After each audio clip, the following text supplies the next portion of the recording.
It's Mustached Tom here to review the movie War of the Worlds. Now, I actually did see the trailer for this movie, but I couldn't help but to think of when I heard of this title of the movie with Tom Cruise and Dakota Fanning, of the same exact title, War of the Worlds. So, obviously, it would probably have done this movie at least some goodwill to have, like, some sort of subtitle or something, but nope, it has an identical title to that movie, so here we are. Whoops.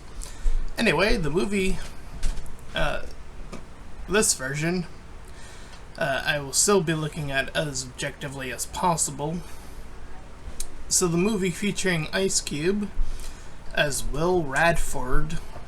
The movie primarily takes place on him on the computer, and most of the camera work is done through that. And we could see that he works at a surveillance company that is in league with the government. He is told to watch an individual called the Disruptor.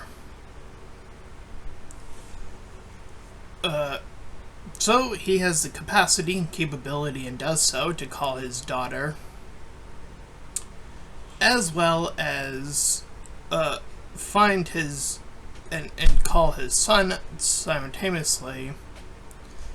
And of course, he tells his son to get a real job, as he does Let's Plays for a living. So that hits directly to someone of my stature, because I get told to do that all the time. Boy oh boy, do I know that feeling, still to this day. Anyway, so the daughter has a boyfriend, and he's also checking in on him as well. So he also has this team that are working on moving in on this Disruptor guy. And as they get close, but find that this area was just a decoy location, these meteors begin to descend upon Earth. So he tries desperately to call his daughter, and tries to even send the boyfriend to get his daughter. Simultaneously, or shortly after, he proceeds to tell his son to run from his location, as these massive chunks of rocks, once exposed, reveal these robo-tech machines. The CGI isn't great in this movie. I will say that. It is actually noticeable to point out here. So it is a little bit distracting. Anyway.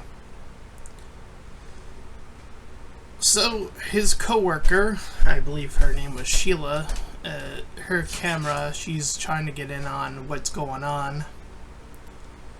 But early on in this movie, the son claims to know why these things are here and what is happening. But the father does not believe him. So he proceeds to focus on his daughter, who has now moved locales, and proceeds to almost get attacked inside a car. Also, she's pretty much heavy pregnant. She also gets injured around this juncture of the movie.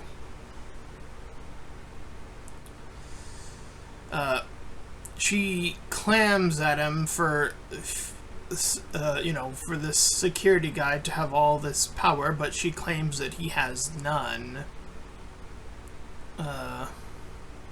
But proceeds to try to keep up with the two of them as these bots start to attack, and this war, as the movie title implies, starts to take fold.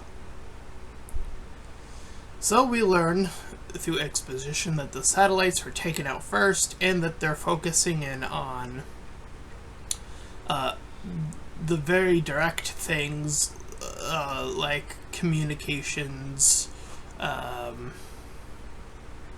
or like your ability to travel, things of this nature that are very key to like the basis of which we live and move and, you know, commune with one another. So checks in on daughter,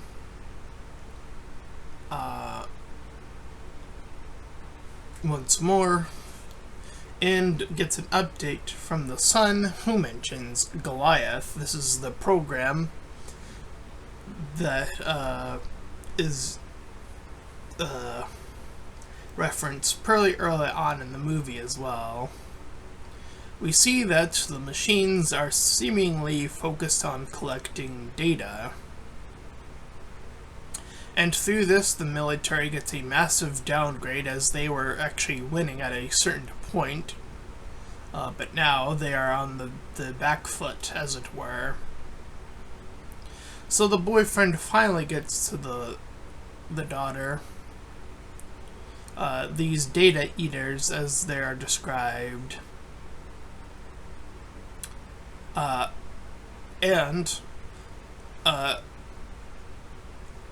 main character finally decrypts the sound bite of the disruptor, only to find out that the disruptor was his very own son, and is so upset that he's not willing to hear him out.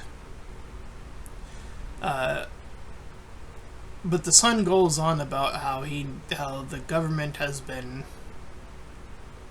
even hiding data from him, and that this data is what the very thing that brought these entities, these robots, here. And indeed, his other co-worker, Briggs, was the one ultimately behind this, that being the one trying to get Goliath online, this ultimate thing. So, our main character uses the power of YouTube to get the truth out there. But the machines start to move in.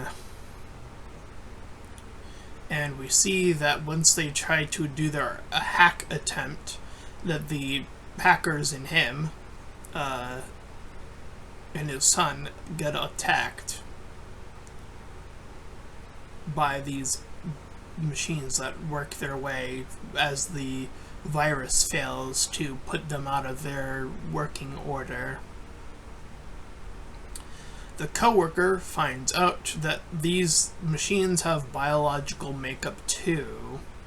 So it's the worst of both worlds. It's super highly technological and biological, but that also means that it also has the weakness of biology, which means it can be affected by a more biological virus rather than a technological virus, rather.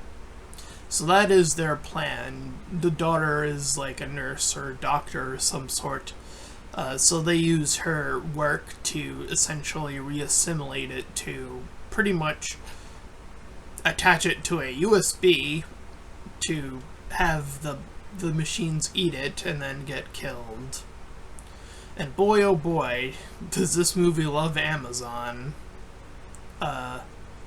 The boyfriend literally works for Amazon, and they have this whole bit where they have to send the USB via a drone to get to the dad.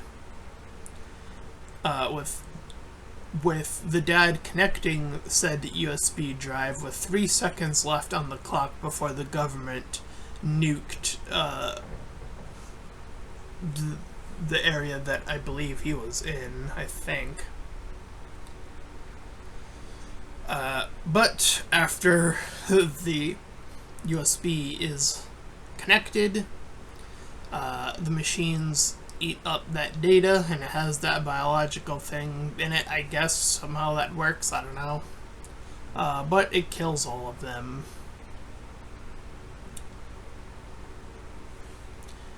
And we get the updates about how the guy was arrested, the one that put this whole thing in motion, and how the father is now watching the government rather than working for the government, and the family is A-OK. And that was War of the Worlds. It has a little bit of drama, I suppose, but, you know, slight distraction from how the entities look and the firing of the missiles look. The visual department really bungled this movie in particular, I suppose. I mean, the original War of the Worlds, the one with Tom Cruise, those things still hold up impressively. I would think so.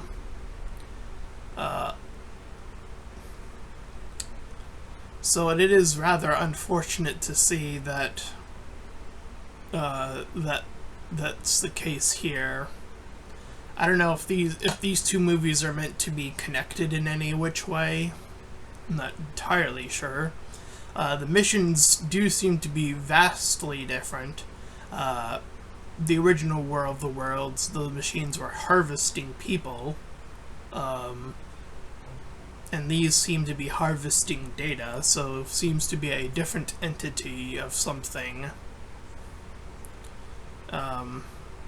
They do have a slightly different design as well.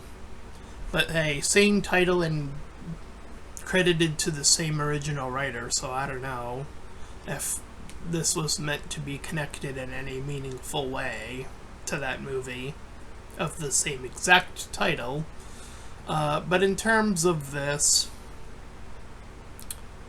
you know, it's pretty predictable, pretty safe, all things considered.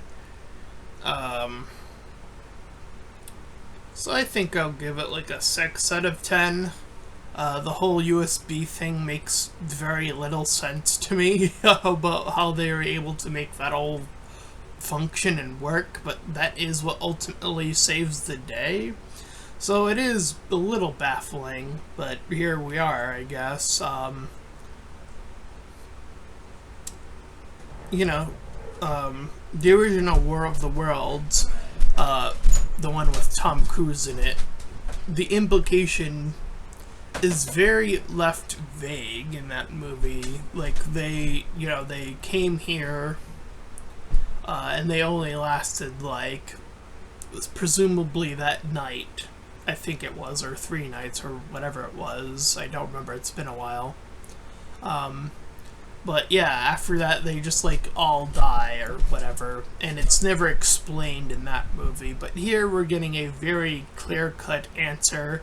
The answer doesn't really make a whole lot of any sense whatsoever. So, you know, so I think sometimes not answering questions is for the better in this instance.